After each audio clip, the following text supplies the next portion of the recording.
গেলে এরকম ভাবে ভয় পাবেন। Thank you so much. Swastika, ও আজকে সময় বার করে আসতে পেরেছে। স্বস্তিক কিছু বল।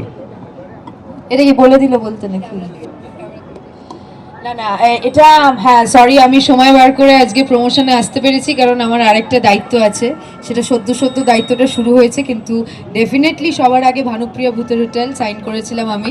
So sorry to the entire team যে আমি সেভাবে করে প্রমোশনের সময় দিতে পারিনি, কিন্তু কিপিং এভরিথিং অ্যাসাইড, উইন্ডোজের প্রথম হরর কমেডি, আমার মনে হয় সেখানে তো আলাদা একটা এক্সাইটমেন্ট দর্শকদের কাজ করছে এবং সেখানে আমার মতন অভিনেত্রীকে একটা জায়গা দেওয়া হয়েছে, অংশ করা হয়েছে, অসংখ্য ধন্যবাদ।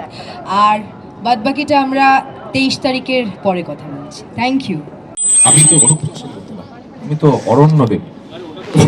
হ্যাঁ, ফিল্মে এখন তো ফিল্মের মোডে আছি না, তবে এখন হয়ে গেছে ব্যাপারটা যে আমরা এত বলেছি আমি আর তুই, এখন ওরা মুখস্থ হয়ে গেছে এরপর আমি কি বলতে চলেছি, তার চেয়ে আমার বেশি কথা না বলে যারা যারা হ্যাঁ হোটেলের মালিককে ডেকে নেবো, একই কথা না। তবে ওইটুকু বলবো যে 23শে জানুয়ারি আমাদের সিনেমা ভানুপ্রিয়া ভূতের হোটেল আসছে, এটা দেখবেন এবং সবাইকে বলবেন এবং সব পরিবারে দেখবেন। আর কি সব উড়াবে যাতে ছবিটা চলে।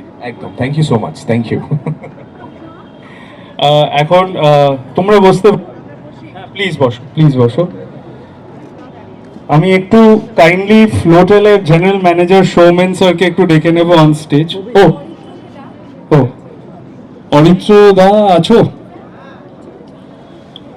একটু আয়, একটু তোরই ছবি অরিত্র, প্লিজ একটু আয় আর একটু আমার মিডিয়ার বন্ধুদের সাথে একটু বল যে কেন ছবিটা দেখবে প্লিজ।